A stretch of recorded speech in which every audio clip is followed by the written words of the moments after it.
Hola, ¿cómo están, buscadores en recuperación? Un podcast más, feliz 2023. Llevamos un rato, el Rorro y yo, sin hacer podcast porque no nos habíamos organizado para nuestro viajecito en coche y poder platicar con ustedes, pero nos encanta estar con ustedes. Gracias por dejarnos sus comentarios, por ponerle una estrellita por ahí al podcast y compartirlo con alguien que le pueda servir. ¿Cómo estás, Rorrito? Hola, buenos días. Good morning. ¿Cómo están? Buenos días. Muchas gracias por sus comentarios. Yo la verdad no los he leído, los ha leído acá la doña, pero pues muchas gracias. Espero que no hayan sido malos, espero que sean buenos y espero que sigamos haciendo esto por mucho tiempo. El asunto es que si vas a dejar un comentario que no se construya, está padrísimo. Si no, no te preocupes, no pasa nada. Vamos a hablar hoy de un temazo, Ro. En la recuperación es un tema muy importante, muy interesante. Y ese tema es perdonar y pedir perdón. Es uno de los pasos, de los 12 pasos. Ok. Es las enmiendas, las reparaciones. ¿Pero es lo mismo? ¿Perdonar o más bien pedir perdón y hacer una reparación es lo mismo? No, claro que no. Para poder perdonar necesita haber una reparación. ¿Y para poder pedir perdón tiene que haber una intención de reparación para empezar? Para empezar. Entonces, fíjate cómo hay unas maravillosas mujeres en este mundo que se dedican a hablar de eso, y yo la encontré a esta persona que se llama, se las recomiendo, sus libros no están en español, inglés, se llama la rabina Daya Rottenberg. Daya Rottenberg es la rabina. Tiene muchos libros acerca del perdón y las enmiendas y otros muchos temas que tienen que ver con la traducción de la espiritualidad hacia nuestra vida cotidiana.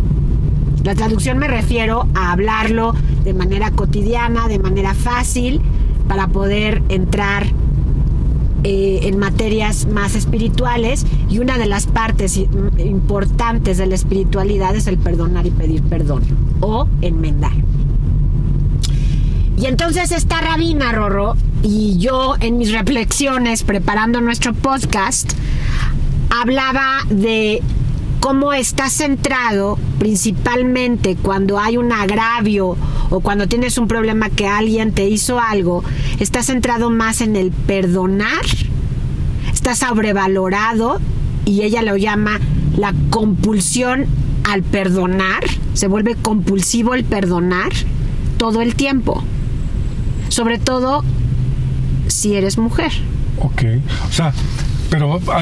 hay que, vamos, híjole, diciéndolo así, me pongo a pensar, ¿no? Entonces dicen, es que haciendo una analogía, corrígeme si estoy mal, ¿no? Haciendo una analogía diríamos, es que la figura del partido fue el portero. Bueno, si la figura de tu equipo es el portero, es que algo está mal en tu equipo, ¿no? O sea, todo el tiempo le están tirando pelotazos al portero y el portero tiene que ponerse así de su traje de Batman para que hasta con la capa tiene que parar todo, ¿no? Entonces, lo mismo pasaría que una persona que tiene que andar perdonando todo el tiempo es una persona que constantemente le están haciendo daño. Sí. Y en la codependencia está sobrevalorado el perdón. Por eso me interesó el tema, Ro. Ok. Porque podemos tener compulsión para perdonar. O sea, estar todo el tiempo perdonando y que no cambie nada.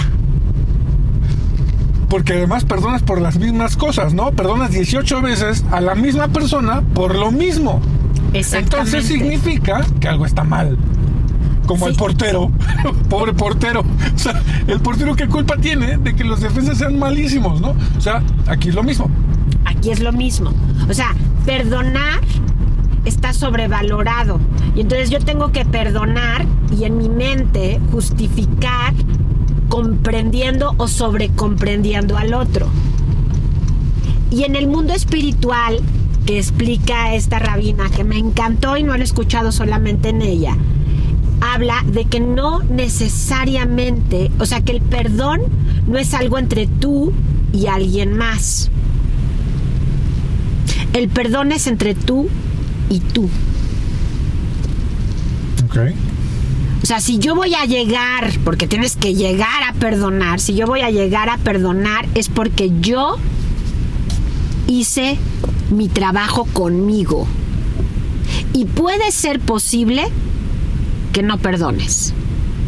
Existe la posibilidad de no perdonar. Existe la posibilidad de no perdonar. O sea, de que cierres el libro de tus resentimientos sin haber perdonado. Ah, ok.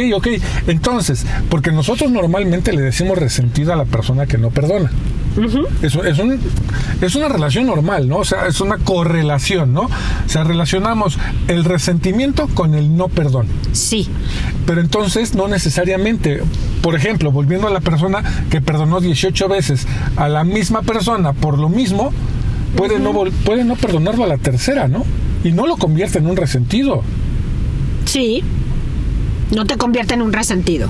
Entonces, puede ser que tú cierres cuentas con esa persona, cierres el libro de tu relación con esa persona y no le sigas pidiendo que te pague la deuda.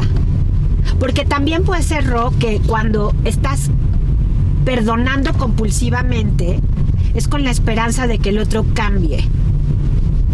Ok. De que el otro, a final de cuentas, de que el otro está haciendo el intento, le está costando trabajo, pero me sigue engañando. O sea, ¿cómo? ¿No? Sí. O sea, tiene que ver también quién es la otra persona. ¿Qué relación tienes con esa persona? Porque puede ser tu amigo, tu pareja, tu mamá, tu papá, tu hermano. O sea, ¿tiene que ver qué relación tienes con esa persona? Tiene que ver, y yo quisiera yo quisiera que no se enfocara en tu vínculo con la otra persona, en tu vínculo afectivo.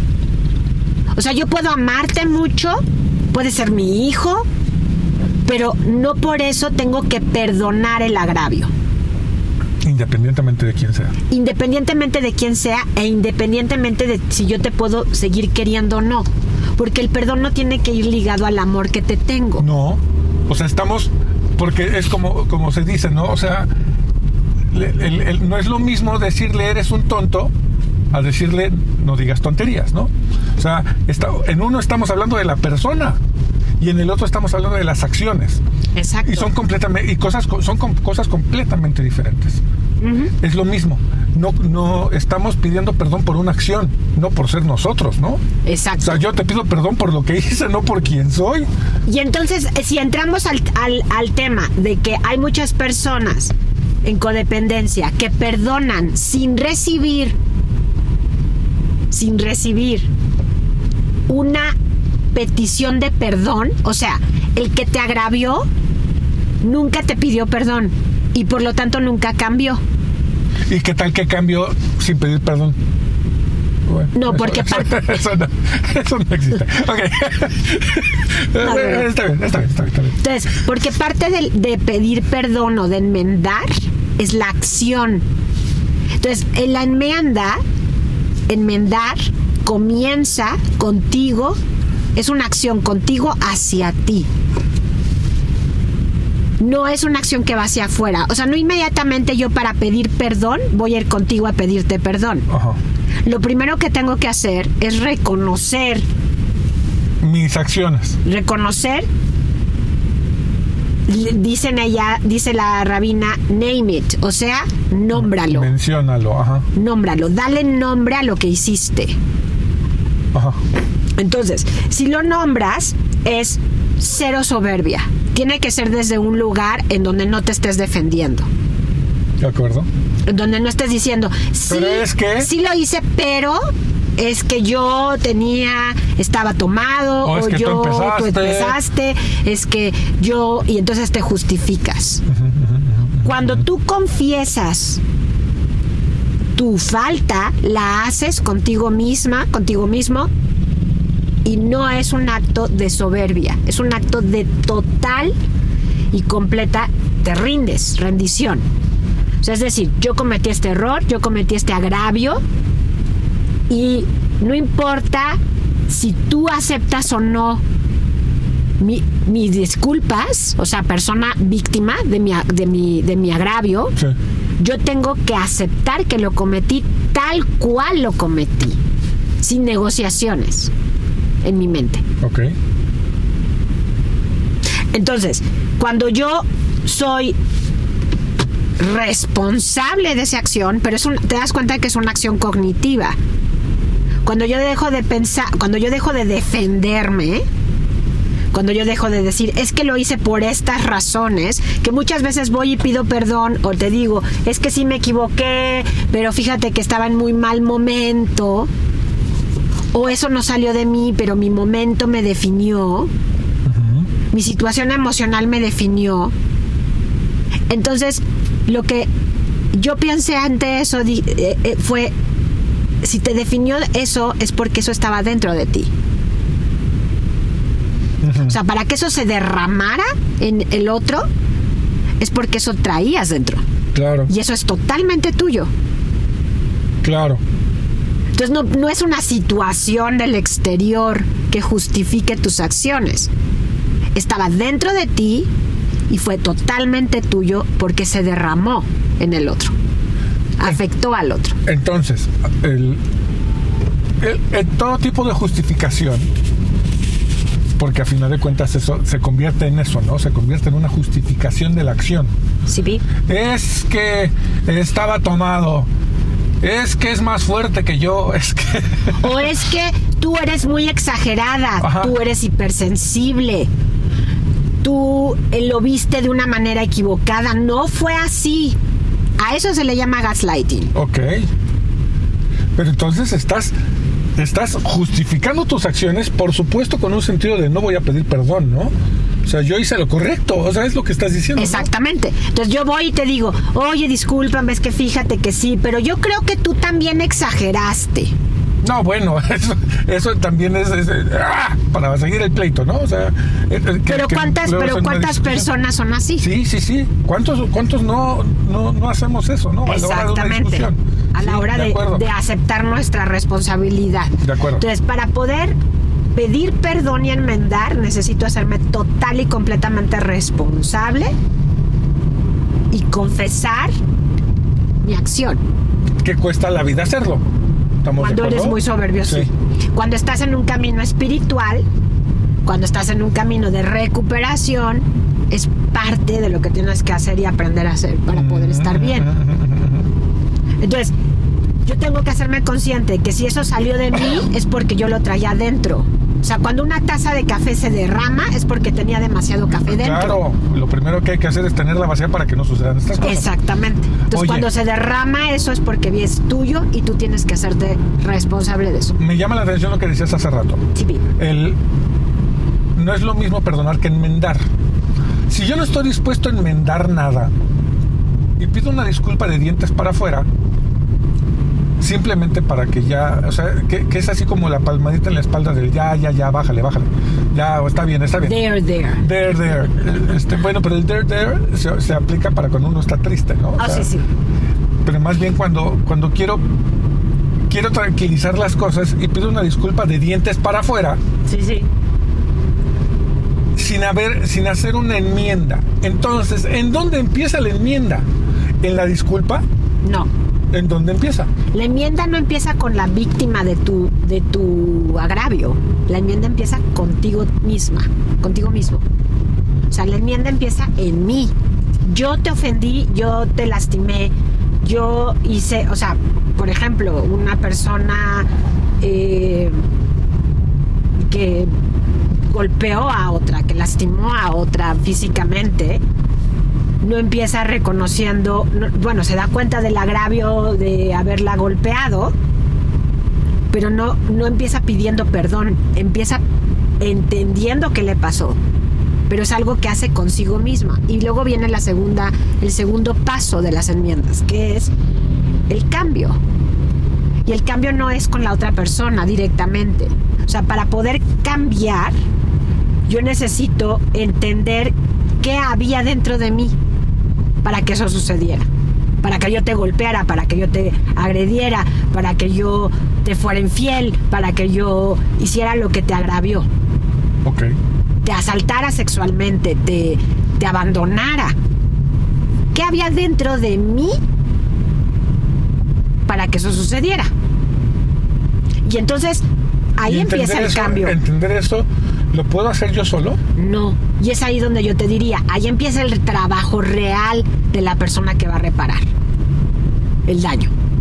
O sea, el trabajo real no es un trabajo que está ligado nada más a comprender lo que hiciste y decir, sí, acepto y lo hago mío. Esta es mi responsabilidad, que es lo primero, la confesión. La segunda es el trabajo duro comienza, porque entonces yo tengo que buscar ayuda, hacer algo.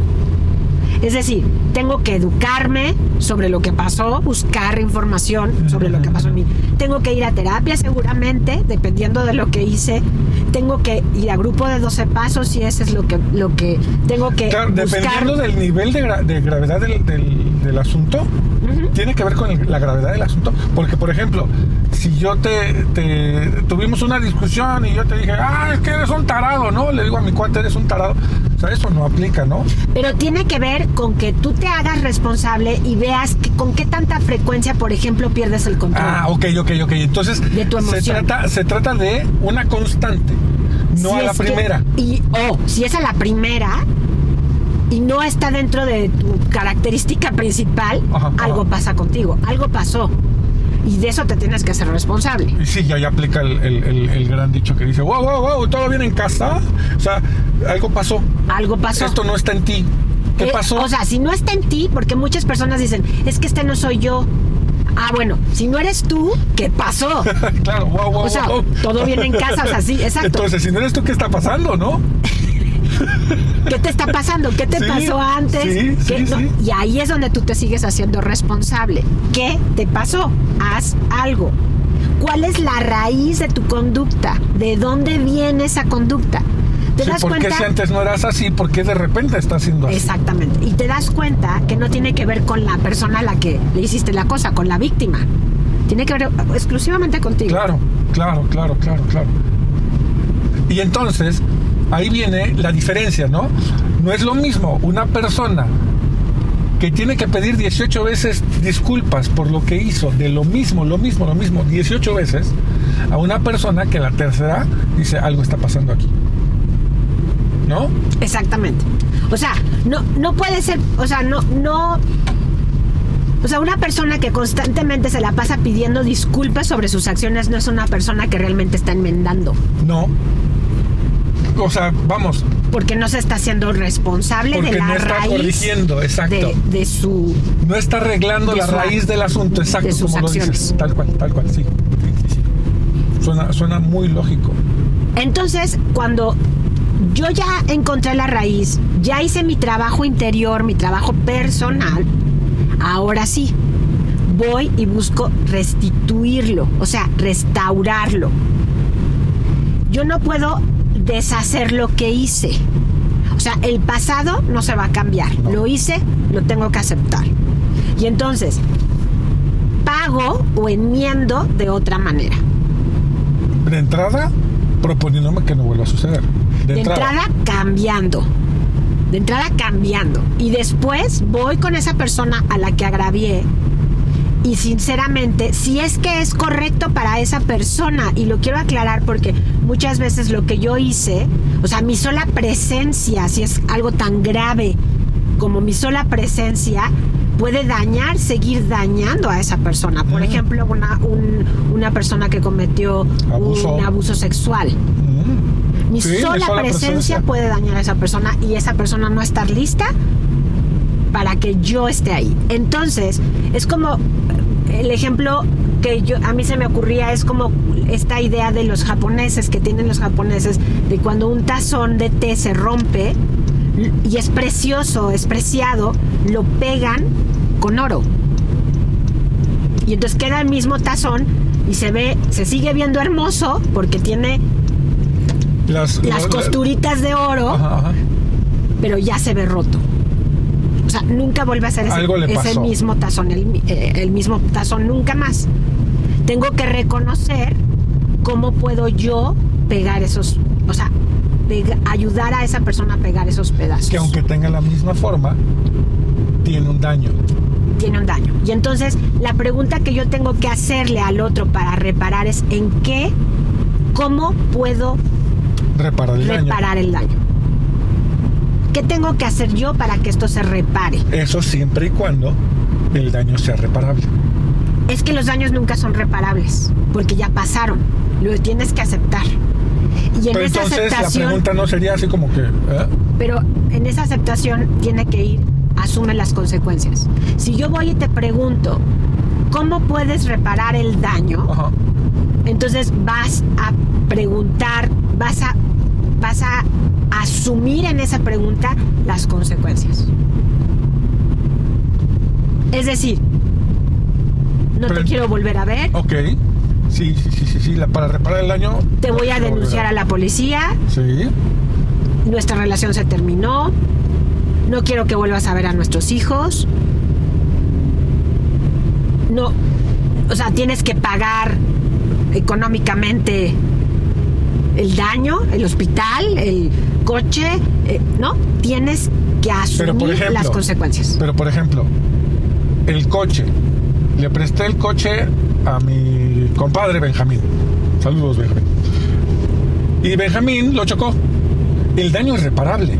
Sí, pero él tiene que asumir la consecuencia de pagar el Pero entonces, coaseguro y todo eso. sí, hay daños que sí son reparables y hay daños que no son reparables. Quiero Ajá. pensar. Puede ser que tú le prestaste el coche a Benjamín y ya no le vuelvas a prestar nunca más el coche, aunque repare el daño.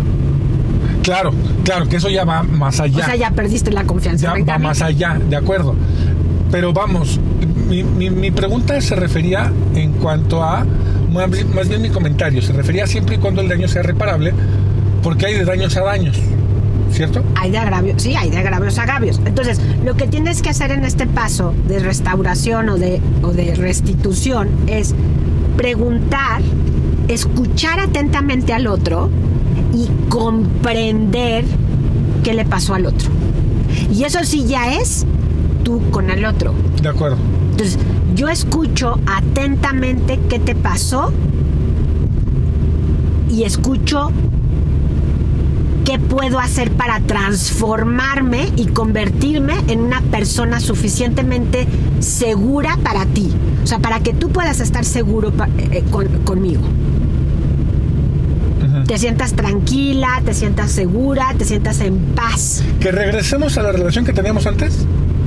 Nunca más va a poder ser la relación que tenemos antes. Por De ejemplo, acuerdo.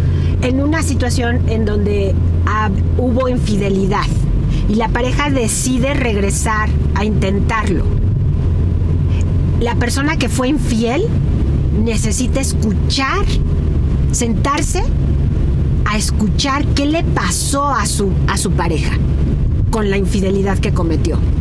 Aunque para mí sea doloroso, si yo fui infiel, aunque para mí sea doloroso, necesito entender qué te hice y qué te pasó y convertirme en esa persona suficientemente segura para que tú te sientas bien conmigo otra vez. Entonces, cuando hay infidelidad, no se trata, o sea, la persona a la que le fueron infiel va a acabar no perdonando, sino la relación se tiene que transformar suficiente. Yo que fui infiel me tengo que transformar lo suficiente para que tú te vuelvas a sentir seguro conmigo. Ujú. Y entonces sí enmendé. Uf, pero cuánto trabajo cuesta eso, ¿no? Entonces, por lo tanto, yo no puedo ir a pedir perdón si yo no estoy dispuesto a la transformación. Claro. Sí, eso es algo que, vamos, muchos podrían decir es que eso no se puede perdonar, ¿no? Y ahí es donde está la parte. Si la otra persona, o sea, si yo fui infiel y tú no aceptas, o sea, para ti ya no existe el perdón, yo te diría, tengo que aceptar yo las consecuencias de que tú nunca me perdones y de que no podamos volver a estar juntos. Claro. Vamos, la premisa, es para no tener que pedir una sola disculpa no hay que hacer nada malo, ¿no?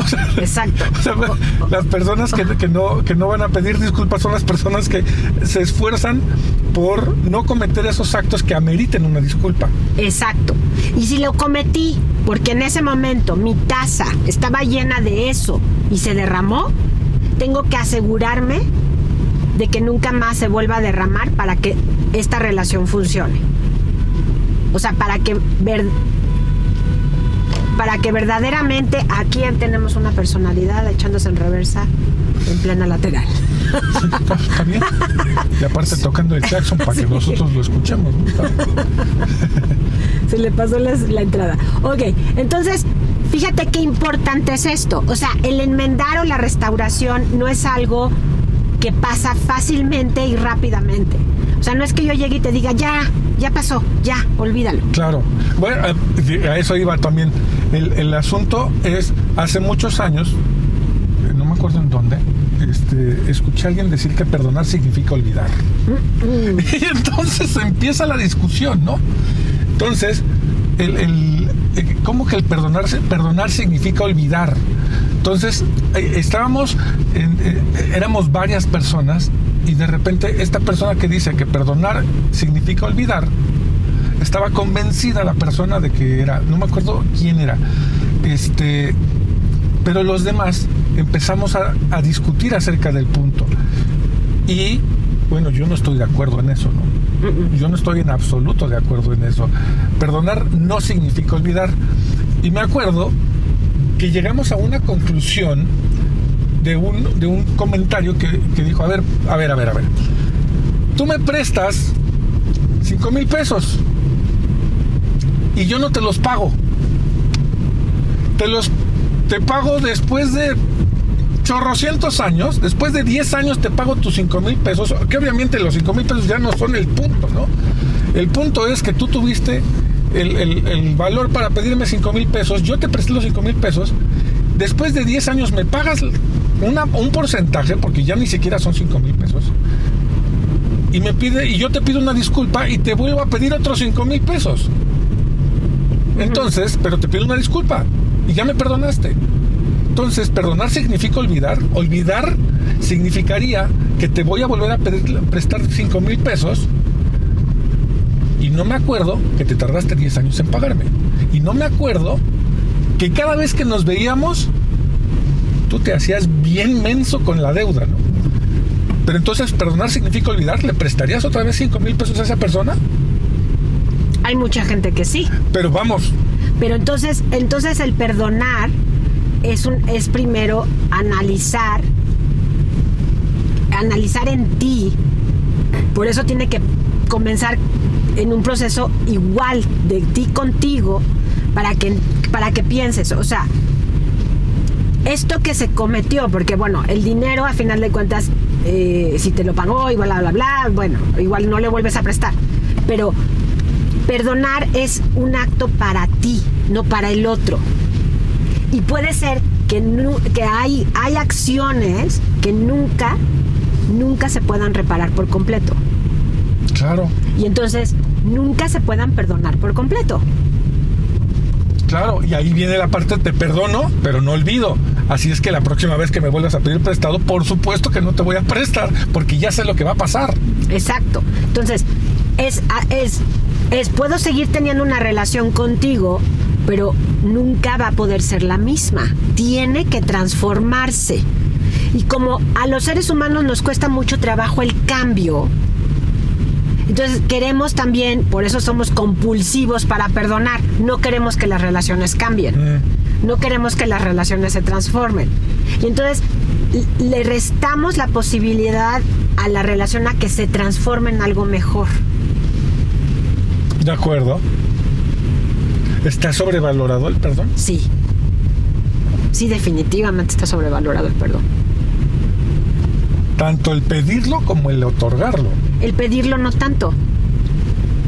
Hay muchísima gente que nunca pide perdón. Ok. y el otro ya lo perdonó. Claro. Te sigo recibiendo en mi casa, ya se pasó, no pasó nada, volvemos, ¿no? Alguien te pegó una gritoniza de miedo, ¿no? Familiar o no, y tú dices, no pasó nada, pues bueno, vuelvo a sentarlo en mi mesa y vuelvo a estar. Y el otro nunca te pidió perdón. Y mucho menos enmendó, ¿no? Y no, mucho menos enmendó. Entonces, yo no tengo por qué, o sea, y es ahí donde está sobrevalorado el perdón, porque a mí se me puede tipificar como rencorosa o como una persona resentida. Sí, claro. Porque tú nunca tuviste un intento de pedir perdón y me gritaste horrible. Y era porque yo no te permití usar mi casa en Yautepec como tú querías usarla. Claro. Meter 50 personas a mi casa en Yautepec cuando la casa está destinada para 10. Y te digo, oye, no, nada más te la presto, pero nada más invita a 10. Te enojas y me empiezas a gritar. Claro. Es que ya los invité. Bueno. Pues desinvítalos, ¿no? O sea, no se puede. Perdón, pero ese problema no es mío, ¿no? O sea, sí, y entonces esa casa en Yautepec, ¿no? Que tú amablemente le prestas al otro, quiere ser usada por el otro como bien le dé la gana, porque ya se la prestaste. Claro. Entonces no puedes ponerle una regla, te gritonea, y la familia, puede ser tu primo, puede ser tu vecino, puede ser la familia. Claro. Te presiona para que... Ay, es que no... Ay, no es para tanto. Vamos a volvernos a reunir en la Navidad todos juntos. Como si nada hubiera pasado. Como si nada Como si perdonar fuera olvidar. Exactamente. Tal cual. Cuando ni siquiera se pide perdón. Cuando la persona que te gritoneó no te pidió perdón.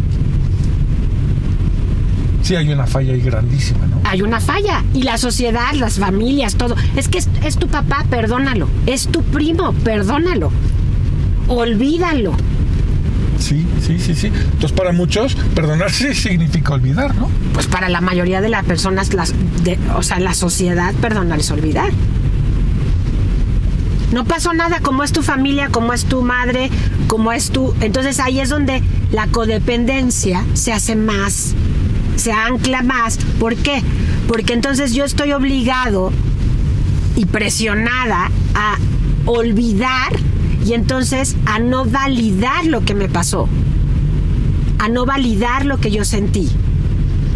Y la gente, lejos de ver a la persona que te gritoneó, sí, y que se quiso aprovechar de ti como la persona causante del problema, tú eres la causante del problema. Y te dicen, cambia tú. Porque no lo perdonas y no se te olvida. ¿Te das cuenta, Rorro? Miércoles, como dijeran en el pueblo. Claro. Sí, claro. Sí, se vuelve, o sea, una situación en donde, como a mí me gritan y a mí me presionan, entonces, ¿por qué estoy mal yo? Porque no dejé que hiciera lo que quisiera. Y pon tú, ya hubo pleito, pero esa persona nunca ha tenido la intención de acercarse a ti a pedirte una disculpa. Uh-huh. Nunca. Pero yo, por ser mi familiar, lo tengo que perdonar. Sí, claro. ¿Estás de acuerdo que no?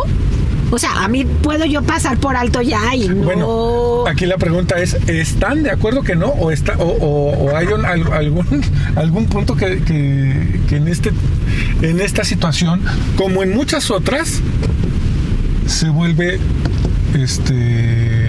se complica la existencia, ¿no? O sea, ¿están de acuerdo, buscadores? Bueno, pero a ver, no nos van a contestar. No, pero nos pueden mandar un mensajito, ¿no? Pero fíjate, hay una parte importante. Yo me puedo no quedar con el resentimiento con esa persona, ya no me voy a enojar, ya no voy a estar resentida, pero puedo decidir, por como sé que esa persona es, ya no tener una relación con ella. Independientemente de si es amigo, familiar lo que sea. Porque también como sociedad estamos presionados y obligados a que por ser familia tenemos que pasar por alto todo ese tipo de situaciones, ¿no? Exactamente, sin recibir una disculpa. Entonces, por eso te digo, está mucho más centrado está sobrevalorada la atención en la víctima. La víctima es la que tiene que perdonar. Y el victimario o la persona que te agravió no tiene responsabilidad. Claro. Claro, suena. Y todo esto surge, o sea, a mi pequeña escala, en tu casa, con tu familia, pero también surge a gran escala los movimientos del Me Too, los movimientos que hay ahora en nuestra ciudad, en nuestro país, del puño morado, levantado en alto, de las chicas que se han ido agraviadas constantemente y nadie pide perdón. Y mucho menos van a enmendar, ¿no? Y mucho menos enmiendan y mucho menos hay un cambio. Entonces, lo que a mí me parece como sumamente importante es que pedir disculpas es ser empático. Yo siento tu dolor. Es compasión. Yo te provoqué eso y tengo la suficiente capacidad de sentir el dolor que te provoqué. Ok. Y entonces me voy a convertir yo en una mucho mejor persona y entonces el enmendar es una posibilidad de transformación para ser la mejor versión de mí. O sea, si yo de verdad hago todo este proceso de pedir disculpas, o sea, de enmendar, de reparar, me transformo en una mejor persona. Entonces es una oportunidad para alguien que está en un proceso de ser mejor persona, de transformación, de convertirse en la mejor versión de sí mismo. Por eso el enmendar es sumamente importante. Tal vez sea mucho más importante que perdonar a alguien. Claro. Porque yo me transformo en algo mejor. O sea, me encargo de que esa taza de café no se derrame nunca más. Ni con esa persona, ni con ninguna otra. Sí, tengo que verlo como una oportunidad, ¿no? Exactamente. Entonces, si enmendar no, o sea, si la persona a la que agravé no acepta mis disculpas, tengo que hacer algo para enmendarlo en otro lado. Es decir, tengo que ver el daño que hice y, claro, convertirme en una mejor persona, pero también estar completamente en la idea de transformación y de convertirme en alguien mejor. Es que estamos aquí dando vueltas y el Rorro creo que ya se perdió.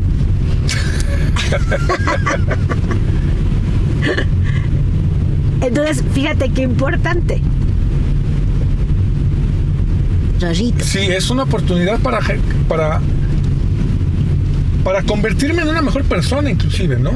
Sí, y entonces yo me convierto, o sea, si de verdad estoy pidiendo una disculpa y de verdad me quiero transformar, me preocupo porque tú, al que agravié, o sea, al que le hice daño, esté bien. O sea, ¿qué necesita esa persona para sentirse mejor en su espíritu, en su parte física y en su parte emocional? ¿Qué necesita? No que necesito yo para sentirme mejor. Entonces, no. Si te das cuenta, el reparar no es para yo sentirme mejor. Tiene que ver con la empatía. Tiene que ver con la empatía y tiene que ver con que yo no voy a hacer esto para yo sentirme mejor y quitarme la culpa de encima. Es para que el otro esté mejor. Entonces sí es centrado en la persona a la que yo agravié. Claro. No en mí para sentirme mejor. Si yo lo que estoy haciendo es únicamente pedir perdón para yo sentirme mejor, casi siempre deja de funcionar, porque el otro lo capta. Ah, pues claro, lo está haciendo nada más para salir del momento. Y ahí vienen las 18 disculpas, ¿no? Ahí vienen las 18 disculpas sin un cambio real. Ya. Es un tema súper importante para los codependientes. Fuerte. Porque si yo estoy buscando que el otro enmiende, también es un acto codependiente. El otro no tiene tampoco la obligación de enmendar. O sea, el otro no tiene la obligación de pedirme perdón. Claro. Y yo no lo puedo... Y yo no puedo obligarlo ni presionar la situación para que el otro pida disculpas. Yo tengo que buscar, entonces, que ese daño se repare trabajando en mí. Y hay muchas veces que el daño no se va a reparar y lo tengo que aceptar. Claro. Esto no tiene reparación, aceptarlo y hacer las paces con esa situación. Sí. Que no necesariamente es lo olvido y vámonos a lo que sigue, nos vemos en la Navidad. Exactamente. No necesariamente. Que eso es medular, ¿no? Creo que eso es medular porque ¿cuántas familias no están sentadas en la Navidad y la Navidad se vuelve una fiesta súper tensa, claro, por todo lo que han vivido a lo largo de los años, ¿no? Y lo que no se ha hablado, porque yo mucho digo, la adicción es la no palabra. Y entonces la adicción es precisamente eso. O sea, yo no hablo de las cosas y hago como si no hubiera pasado nada, que es un proceso de negación. Uh-huh. Hago como si no pasara nada y todos están cuates como siempre, cuando en el fondo todos sabemos que pasaron cosas gravísimas, que nadie habló. Entonces, parte también de la recuperación en las familias es precisamente hablar de las cosas difíciles. En las familias de los adictos y las familias disfuncionales, el no hablar, no sentir y no confiar son las 3 características de una familia disfuncional. ¿Cuáles? No hablar, no sentir y no confiar. Cuando estoy en recuperación, cuando estoy en transformación, tengo que hablar, tengo que atreverme a sentir y por lo tanto la confianza se va a ir dando conforme la transformación se da. Porque entonces todos nos sentamos alrededor de la mesa a hablar realmente de lo que nos pasó. Y en las familias disfuncionales no se habla nada, no se habla nada. Se toma partido, se cuchichea unos contra otros, se controla, pero no se habla.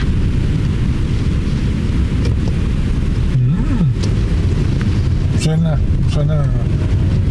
Digo, a final de cuentas suena muy familiar, ¿no? Hoy en día con las redes sociales también se ven videos donde dicen, se acercan las fiestas navideñas. Entonces, prepárense para poner una sonrisa, ¿no?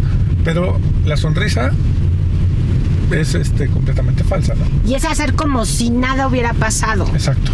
Entonces, cuando estamos en procesos de transformación y de recuperación, no podemos darnos ese lujo. O sea, no podemos darnos el lujo de que nada haya pasado. No. Tenemos que aceptar lo que pasó para poder sanar. De acuerdo. Y no estamos esperando, o sobre todo los que crecimos en familias con alcohólicos, no estamos esperando que la persona enmiende. Estamos buscando nuestra salud mental. ¿Qué tanto los adictos enmiendan en su proceso? Cuando están en recuperación, sí. Es parte del proceso de recuperación. Okay. Cuando están consumiendo, pues evidentemente no, nada más van llenando el vaso de más. Sí, ahí es donde se llena la taza, ¿no? Se llena la taza, exactamente, se derrama cada rato. Sí, claro.